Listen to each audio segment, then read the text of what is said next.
Motion of thanks. Today there is a newspaper article saying that Prime Minister Narendra Modi replied for motion of thanks. Prime Minister Narendra Modi replied for motion of thanks. As you all know, every Prime Minister or every incumbent political party have their own ideology. The present Prime Minister criticized Congress, saying that Congress missed various opportunities to establish true secular country, a truly secular country. And he also praised Atal Bihari Vajpayee, the contribution of Atal Bihari Vajpayee, and he also praised the contribution of P.V. Narasimha Rao and Manmohan Singh. He also praised the contribution of Pranab Mukherjee, but he criticized Gandhi Nehru family. He criticized Gandhi Nehru family. So, while Prime Minister spoke about motion of thanks, what is the need for his reply? This will be the question which we can expect probably. Is there any mandatory rule that Prime Minister will reply, why he will reply and how he will reply, all these things. As per Article 87 of the Indian Constitution, listen first, as per Article 87 of the Indian Constitution, the President of India will give a special address after the general elections in the Central Hall of the Parliament, either jointly or separately he will give, generally jointly, Central Hall of the Parliament. After President gives his statement, gives his speech, gives his address, motion of thanks will be moved in the Lok Sabha and Rajya Sabha. And after motion of thanks is discussed, Prime Minister will give a reply for the discussion, policies and questions relating to motion of thanks. So after Prime Minister's reply, the motion of thanks will be passed in Lok Sabha and Rajya Sabha. This is a process of passing the motion of thanks after President's address in the Parliament. And the President's address in the Parliament is not President's personal address. It is a statement of policy and vision document of achievements and vision of the government approved by the Union Cabinet. It is approved by the Union Cabinet. In fact, I can say it is a government statement. It is a government statement. What already the government have achieved, what is the future objectives of the government, and after the President's address, there are many ceremonies, even some etiquette, all these things. It is not that member come in between after President started his address. Okay, there was some rules, decency and decorum followed by President's address, before the President's address. And most importantly, after the address, motion of thanks will be there. Not only on the issues which the President have discussed in the speech, but also on the issues where President did not mention in the speech also, amendments can be proposed. Okay, generally motion of thanks will be passed in both the houses. Even if the amendments are given, they won't be allowed because the ruling party's vision is President's speech, so nobody can question that. Amendments will not be passed.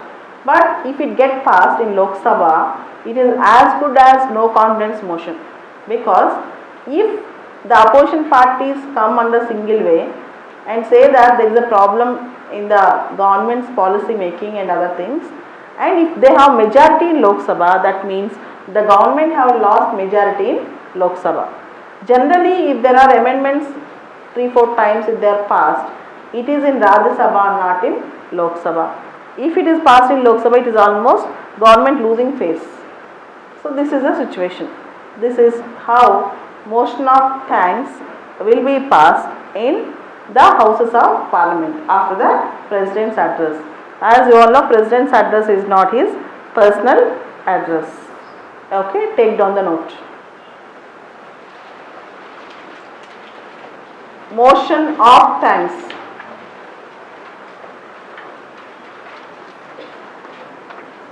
The President the President makes a special address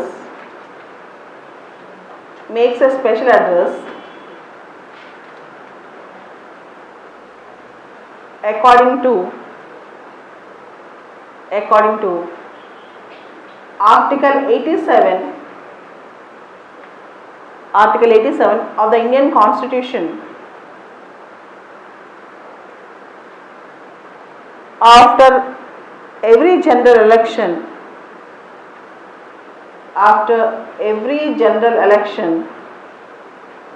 to a joint sitting of both the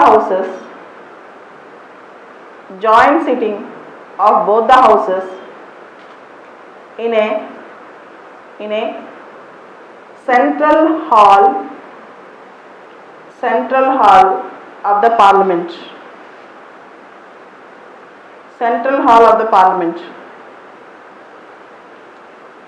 We'll stop. At the start of the first session,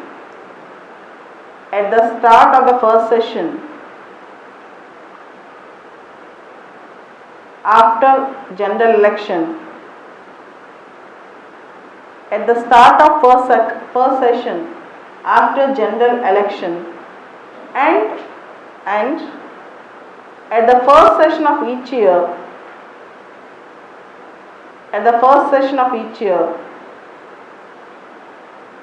the President will address the Parliament.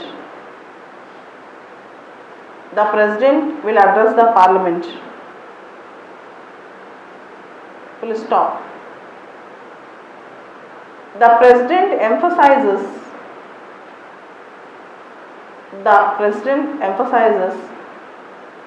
on the vision, agenda and achievements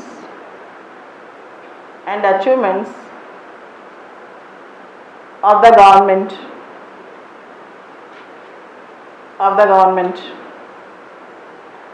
After 3-4 days discussion on the President's address, Prime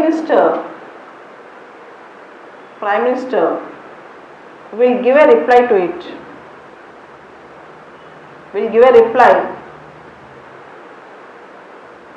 To various issues raised.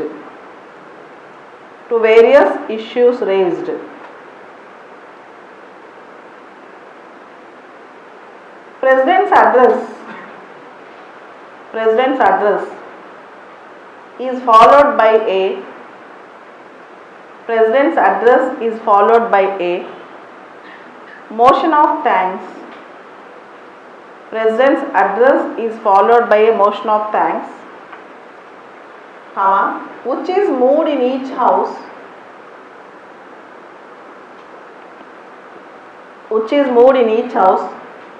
by an MP of the ruling party.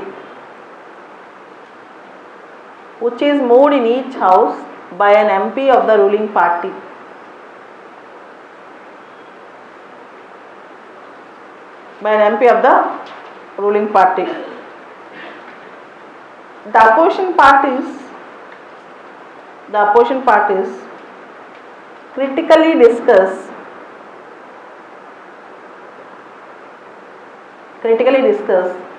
the government's vision, scope and policies.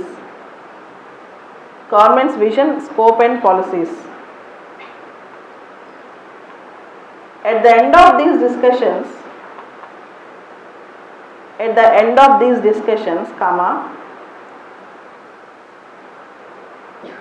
the Prime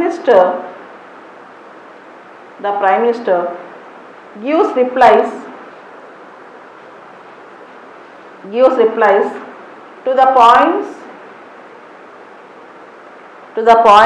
or questions raised. Then what is the procedure after Prime Minister's reply? Voting. After Prime Minister's reply, After Prime Minister's reply, the members of Parliament, MPs, will vote. The MPs will vote. However, before such voting,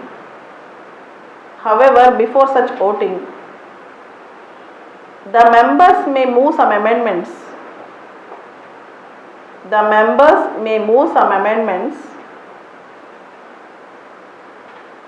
With respect to the issues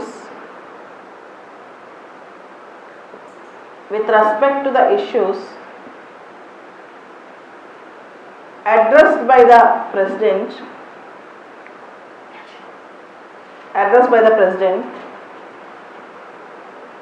or certain issues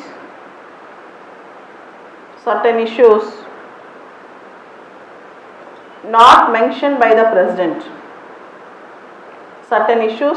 mentioned by the President.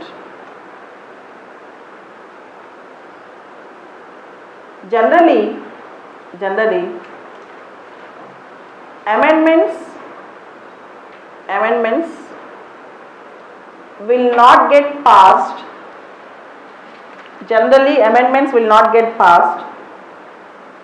As the ruling party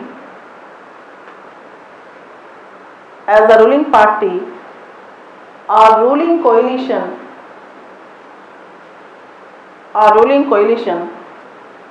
will maintain a majority. Ruling party or ruling coalition will maintain a majority. Okay, this is what is motion of thanks. The answer I have dictated is around 125 words.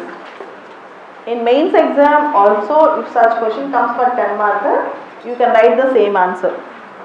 This is about motion of thanks. Yesterday I have told you to read about leader of opposition. The article 1 week back written by Subhash Kashyap. Leader of opposition, the article which was written by Mr. Subhash Kashyap. I wish somebody has to explain that. Anyone in the class? You want to speak? Speak. The leader of opposition is a major role in democracy. So, the article says that the leader of opposition should be appointed by the speaker regarding the pre-polls. Pre-poll opposition polling, before polling, the strong opposition leader should be appointed as This is what the article says. And it is not mentioned in the constitution regarding the opposition leaders' role and how to be appointed. So we adopted it in 1971 legislature. So speaker should not see 1977. legislature. So speaker should not see this legislature as mandatory, and he should go for the pre-poll leader, strong leader as the opposition leader. Very good. So let us discuss and note it down about leader of opposition. Okay. On June 17th, 2019, we get an article in Hindu. We have an article in Hindu. The article itself might be a question, mains question or prelims question for you. The heading of the article is qualifying for the leader of opposition. Qualifying for the leader of the opposition. It's a very important question this time, and I do remember, I think in 2018 prelims, there was a question on opposition party. 2018 prelims exam, civil prelims exam, there is a question about opposition party. I do remember, kindly check it out. So, this leader of opposition concept might come as a mains question this time or next time. Leader of opposition. We will discuss the entire article and I will give you sufficient notes for it. See, you all know 17th Lok Sabha elections got completed. India is a democracy and we opted for parliamentary model of democracy. Democracy does not mean majoritarian rule. Democracy also includes dissenting opinion. Democracy should not only be inclusive but also should be diversified. The voice of every nook and corner of the country should reflect in our parliamentary democracy.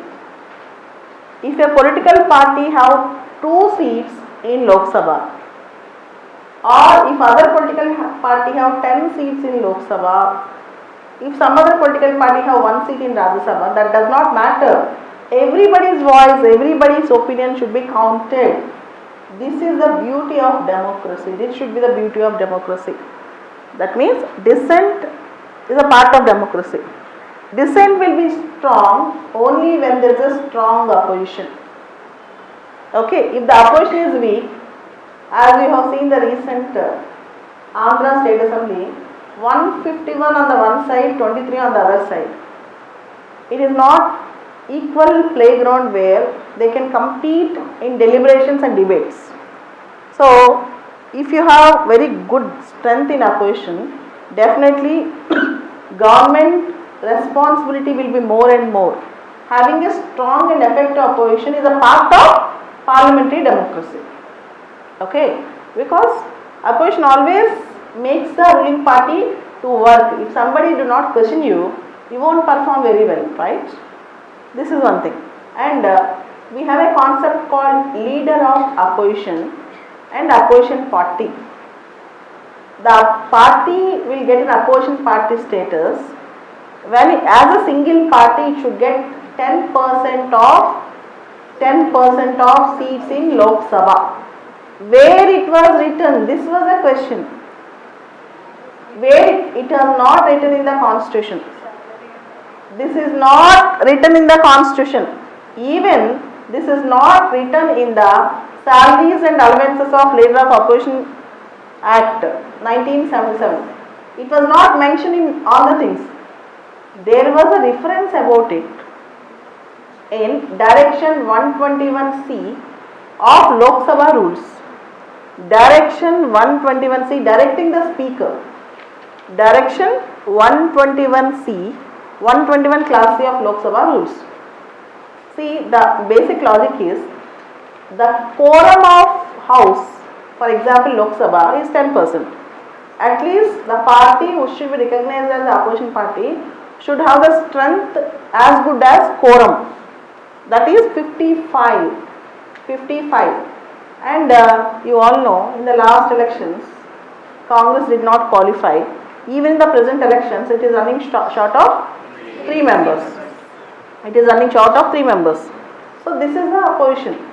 So here the other says, if no party gets the status of opposition party, let us interpret in such a way that the pre-election coalition, see the coalition of parties which were formed before election should be considered as the opposition party, and leader of opposition according to Salaries and Allowances of Leader of Opposition of Parliament Act 1977 will get the cabinet rank.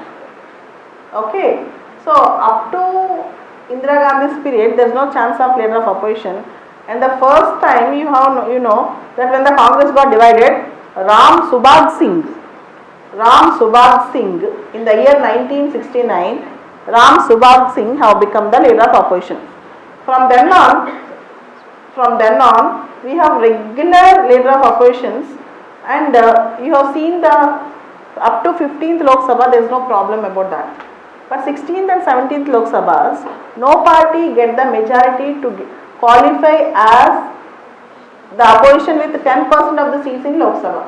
So the other is saying that seeing a party, opposition party, we cannot expect a strong debate or discussion or strong responsible government.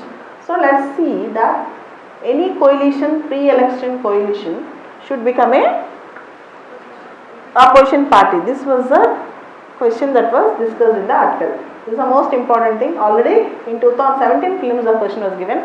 We can expect the similar question in mains also in the coming days.